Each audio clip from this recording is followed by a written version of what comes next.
Toby Keith helped Taylor Swift get her big break with Big Machine Records. In a resurfaced video from 2005, Swift discussed performing her songs for the late singer before getting signed by the label. Taylor Swift launched her successful music career in 2006, and she has a surprising connection to the late Toby Keith. The anti-hero singer, 34, first made her mark on the music industry with the 2006 release of her debut, self-titled album after striking a deal with Big Machine Records, which Keith had worked closely with at the time. The record label had been formed in 2005 by music executive Scott Borchetta, and had partnered with the country music star's own label Showdog Universal Music. At the time, a 15-year-old Swift had moved to Nashville to kickstart her music career, and had been one of the talented hopefuls wanting to score a highly coveted contract with the new label. In a resurfaced 2005 video from Nashville's WSMV4, Swift can be seen discussing her first meeting with Keith for Big Machine Records and what it felt like to perform her songs for him. "You're in the room with him and you can feel it, there's a power there," Swift told the outlet at the time. "And you're just like, oh my god." Quote. She added, "I don't think I'll ever get to a point where I don't see him and are just like, oh my god, that's Toby Keith." Quote. WSMV4 reported that Keith liked the songs she played for him and she was eventually signed by the label. The report described the pair as partners in this new music venture. Borchetta also played a major role in signing Swift after hearing her perform at the Bluebird Cafe in Nashville in 2004, according to Rolling Stone.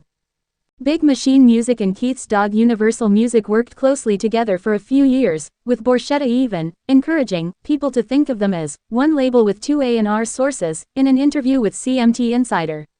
"Toby's the lead act, and we've got an incredible opportunity with all the resources that he brings and the music that he loves and his vision for what he wants to do," Borchetta said at the time.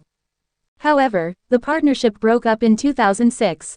But Keith still continued to own minority positions in Big Machine Records, according to Rolling Stone. Swift went on to produce 5 more albums under Big Machine Records, including Fearless 2008, Speak Now 2010, Red 2012, 1989, 2014, and Reputation 2017 before completing her 6-album deal with the company in 2018. A year later, Scooter Braun's company, Ithaca Holdings, purchased the label, along with the rights to Swift's songs, which led to a public feud between the pair and to the singer re-recording her albums from the label. Keith died at the age of 62 on Monday, his family shared in a social media post. The news came over 2 years after he announced he was diagnosed with stomach cancer. Toby Keith passed peacefully last night on February 5 surrounded by his family, the statement read. "He fought his fight with grace and courage. Please respect the privacy of his family at this time." While Swift has not yet released a statement on his death, several of Keith's friends, including Blake Shelton, paid tribute to the country star. On X, formerly Twitter, Shelton described Keith as the toughest man I ever met. He added, "Thank you for being a friend, a hero and an inspiration. There will never be another Toby Keith." Carrie Underwood wrote, "We're gonna miss you, Toby, but my heart has no doubt that you are standing in the presence of our king right now." She added, "See you again someday, friend." Taylor Swift sells one of her private jets. News Nation. Taylor Swift, omnipresent pop star and noted Kansas City Chiefs fan, sold her Dassault Falcon 900 private jet last month, Federal Aviation Administration records show. The plane, which Swift acquired in 2009, is listed at $44 million new, according to Business Jet Traveler. The sale leaves Swift with a single private jet, a Dassault Falcon 7X that seats about 12 passengers and has a normal range of around 6,850 miles. Swift's travel habits have made headlines recently. Per The Washington Post, the singer is reportedly threatening legal action against Florida college student Jack Sweeney, who has used publicly available data from the FAA and flight signals sourced from individual aviation enthusiasts to track Swift's private flights and post social media updates about her travel. Sweeney told CNN he only received notice from Swift's attorneys after public criticism of the carbon footprint the singer produces with her private flights. "I actually think Swift has some good songs," Sweeney said, "but I believe in transparency and public information." Private jet flights have been criticized for their disproportionately high impact on climate change. Sweeney's accounts often name and shame their famous passengers. In 2022, the accounts were cited in an analysis that estimated Swift was the biggest celebrity carbon dioxide polluter of the year. A representative for Swift, however, told Business Insider the singer purchases carbon credits to offset the jet use. Swift is expected to use some form of private flight next weekend when she travels from a concert in Tokyo on Saturday to Super Bowl 58 in Las Vegas on Sunday. Taylor Swift reveals, tortured poets department, backup plan in case she didn't win a Grammy.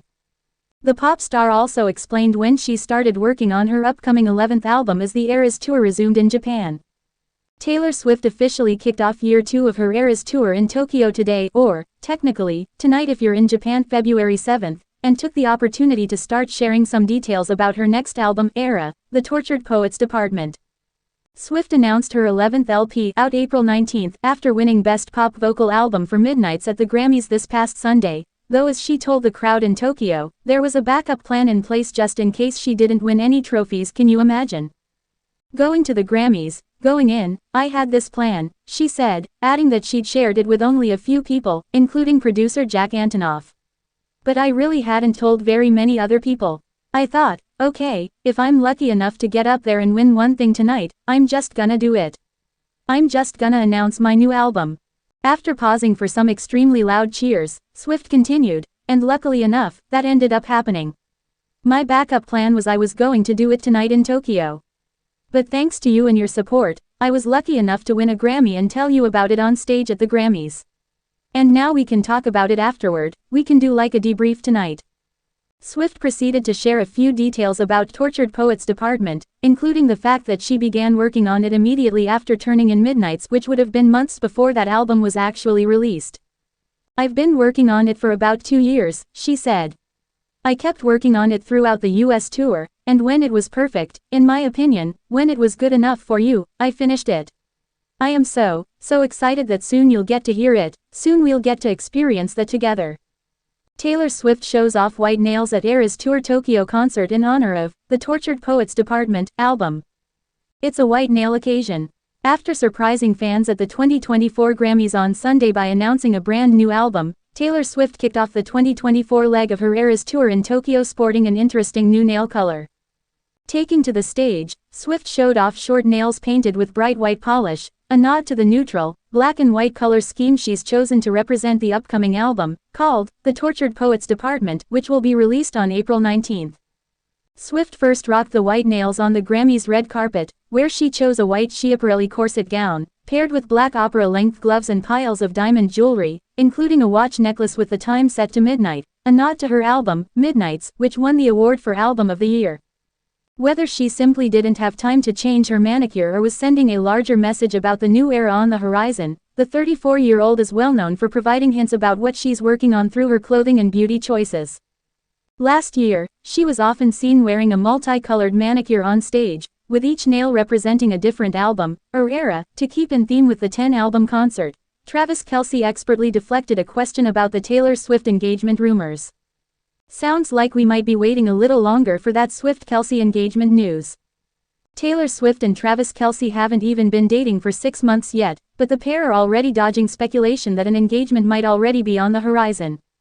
After going public with their romance in September, Page Six published reports over the holidays that Travis had asked for permission from Taylor's dad, Scott Swift, to pop the question. Scott has been asked for his blessing and has wholeheartedly given it, the insider claimed. And Travis has been talking to friends about a ring. The outlet then doubled down on the speculation a month later, this time publishing quotes from an insider who said that fans could probably expect the pair to be engaged by summer. Taylor and Travis discussed it and there is a plan, the source alleged, suggesting that they're planning to get engaged on their 1-year anniversary. And while other insiders have refuted that this is the case, Travis is finally weighing in on the speculation himself. The NFL star, who is only days away from playing in the Super Bowl with the Kansas City Chiefs, was asked during a press conference on February 5 if he had another ring on his mind besides the one he might win on Sunday. Cleverly deflecting the question, he responded, "I'm focused on getting this ring. That's all my mind is focused on right now." So, despite hinting that an engagement is probably a little while off, Travis still jumped at the opportunity to sing Taylor's praises when asked about her success at the Grammys last Sunday. "She's unbelievable," he said, noting that she's rewriting the history books by becoming the first artist ever to win Album of the Year 4 times. "I told her I'd have to hold up my end of the bargain and come home with some hardware, too," he said. Off the back of her historic night at the Grammys, Taylor got straight back to business and headed to Japan to resume her Eras tour in Tokyo. In the time since the Chiefs solidified their spot in Sunday's Super Bowl, Swifties have been speculating whether or not Taylor will be able to make it to Las Vegas in time to cheer for Travis in the crowd. And as the big day edges closer, it's looking increasingly more likely that she'll be able to make the trip, with even the Japanese embassy confidently backing the singer's prospects of a Super Bowl appearance in the midst of her busy schedule. Despite the 12-hour flight and 17-hour time difference, the embassy can confidently speak now to say that if she departs Tokyo in the evening after her concert, she should comfortably arrive in Las Vegas before the Super Bowl begins, the Japanese mission said in a statement. The statement continued, "We know that many people in Japan are excited to experience Taylor Swift's Eras tour, so we wanted to confirm that anyone concerned can be fearless in knowing that this talented performer can wow Japanese audiences and still make it to Las Vegas to support the Chiefs."